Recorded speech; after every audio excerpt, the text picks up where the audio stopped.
Hello everyone, இந்த வீடியோவில் நம்ம என்ன பார்க்க போகிறோம்னா தெர்மோடைனமிக்ஸில் அவைலபிள் எனர்ஜி கான்செப்ட் வந்து பார்க்க போகிறோம். ஸோ இந்த சாப்டரில் வந்து available energy, availability, irreversibility, Gouy Stodola theorem, இதெல்லாம் கிப்ஸ் ஃபங்க்ஷன் இதெல்லாம் பார்க்க போகிறோம்.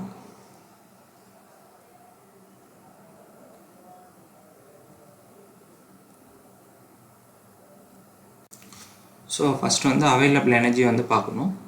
ஸோ அவைலபிள் எனர்ஜி அதுக்கு முன்னாடி வர பட்டன் டேர்ம்ஸ் வந்து பார்க்கலாம். The part of low grade energy which is available for conversion to high grade energy is referred as available energy. அதாவது லோ கிரேட் எனர்ஜினா நமக்கு என்னென்னு தெரியும், ஹீட் எனர்ஜி. ஹை கிரேட் எனர்ஜினா ஒர்க்.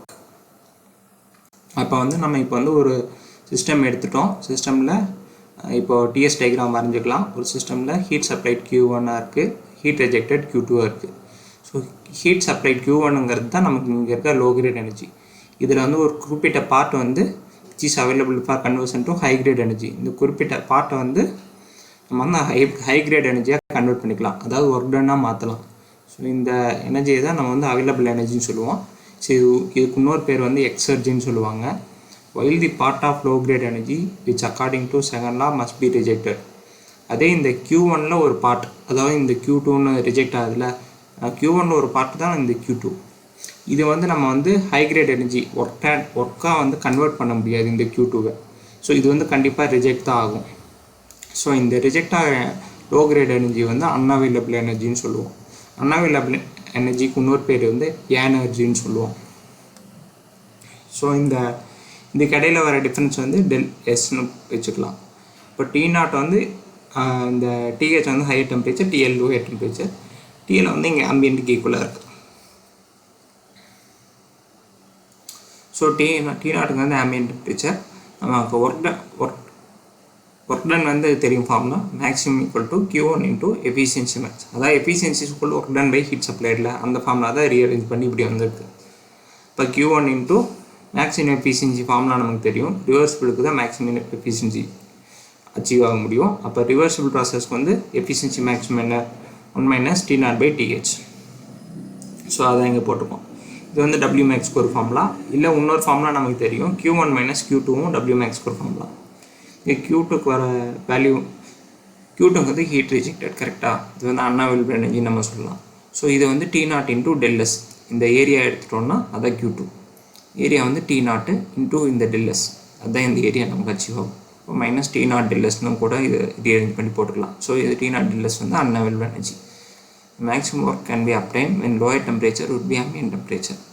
அதாவது இதில் அப்டைன் பண்ணுற இந்த அவைலபிள் எனர்ஜி வந்து மேக்ஸிமமாக எப்போ கிடைக்கும் அப்படின்னா, இந்த லோயர் டெம்பரேச்சர் வந்து ஆம்பியன்ட் டெம்பரேச்சராக இருக்கும் பட்சத்தில் நமக்கு இங்கே வந்து மேக்ஸிமம் எனர்ஜியாக கிடைக்கும். Decrease in available energy take place due to irreversible process. So இங்கே கிடைக்கிற அவைலபிள் எனர்ஜி வந்து எந்த கண்டிஷனில் டிக்ரீஸ் ஆகும்னா, இரிவர்சிபிள் ப்ராசஸ்க்கு போகும் பட்சத்தில் இது வந்து டிக்ரீஸ் ஆகும். இந்த available energy when heat is transferred through a finite temperature difference. Same amount of heat has more available energy when it is transferred to higher temperature body than when it is transferred to a low temperature body. Second point என்ன சொல்ல வராங்கன்னா, இப்போ வந்து இந்த higher temperature பாடி வந்து இப்போ THன்னு இருக்குது. இப்போ ஒரு லோயர் டெம்பரேச்சர் பாடி இங்கே இதை விட கம்மியாக வந்து T2ன்னு வச்சுக்கலாம். இப்போ இந்த பிட்வீனில் இருக்குதுன்னு வச்சுக்கலாம். இப்போ இதுக்கு அதிகமான அவைலபிள் எனர்ஜி இருக்குமா, இதுக்கு இருக்குதுன்னு பார்த்தோம்னா இந்த THக்கு தான் அவைலபிள் எனர்ஜி அதிகமாக இருக்கும். அப்போ ஹையர் டெம்பரேச்சர் பாடிக்கு தான் அவைலபிள் எனர்ஜி வந்து அதிகமாக இருக்கும். லோயர் டெம்பரேச்சர் பாடிக்கு வந்து அவைலபிள் எனர்ஜி வந்து ரெடியூஸ் ஆகும். அதுதான் செகண்ட் பாயிண்ட்டில் சொல்கிறாங்க.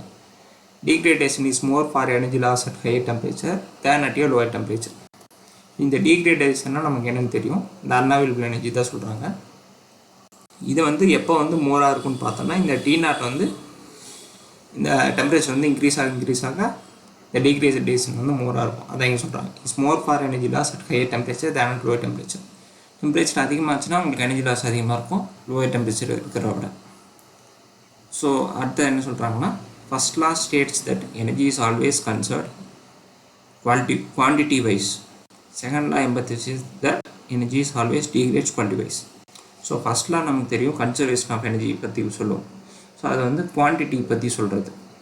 எனர்ஜி வந்து neither created nor be destroyed, can be only transformed from one form to another. அப்போ ஒன் ஃபார்ம்லேருந்து இன்னொரு ஃபார்முக்கு மாறுதுன்னு தான் சொல்கிறாங்க. அப்போ அது குவான்டிட்டி தான் சேஞ்ச் ஆகுது, கன்சர்வ் ஆகுதுன்னு சொல்கிறாங்க. அதுதான் ஃபர்ஸ்ட் லா. ஆனால் செகண்ட் லா என்ன சொல்லுதுன்னா அந்த டீக்ரேடேஷன் ஆஃப் எனர்ஜி, அதாவது என்ட்ரோபி பற்றி சொல்லுது குவாலிட்டி வைஸ். அதான் எங்கே சொல்கிறாங்க. நெக்ஸ்ட் வந்து loss of available energy in cycle. இப்போ வந்து அவைலபிள் எனர்ஜினா நமக்கு என்னன்னு தெரியும். இப்போ வந்து Q1 Q2 ரிஜெக்ட் ஆகுது, ரெண்டை மைனஸ் பண்ணோம்னா அது வந்து அவைலபிள் எனர்ஜி. இதே வந்து ஒரு சைக்கிளில் வந்து ஒரு சைக்கிளிக் ப்ராசஸாக வரும்போது அது வந்து எப்படி லாஸ் ஆகுதுன்னு பார்க்குறோம். இப்போ வந்து மேக்ஸிமம் டெம்பரேச்சர் வந்து TH, சைக்கிளில் நெக்ஸ்ட் ப்ராசஸ் வர வர இன்டர்மீடியேட் டெம்பரேச்சர் வந்து TM, லோவர் டெம்பரேச்சர் வந்து TL. ஸோ உங்களுக்கு வந்து ஒன்றில் இங்கே ஹீட் சப்ளை Q1. ஸோ இதில் எப்படி லாஸ் வருதுன்னு பார்த்தோம்னா Q1 இன்ட்டு TL பை, அதாவது TLனா இந்த lower temperature, by TM minus TL by higher temperature. இதான் லாஸ் ஆஃப் அவைலபிள் எனர்ஜிக்கு வர ஃபார்முலா. நெக்ஸ்ட் வந்து அவைலபிலிட்டி ப்ராசஸ் வந்து பார்க்குறோம். Availability of a given system is defined as maximum usual work that is obtainable in a process in which system comes to equilibrium with its surroundings. அதாவது ஒரு system வந்து surrounding கூட ஈக்குவலியமாக இருக்கும் பட்சத்தில் maximum useful work எவ்வளோ obtained பண்ண முடியுமோ அதான் அவைலபிலிட்டின்னு சொல்லுவாங்க. ஸோ அந்த ஃபார்முலா வந்து π1 மைனஸ் π2.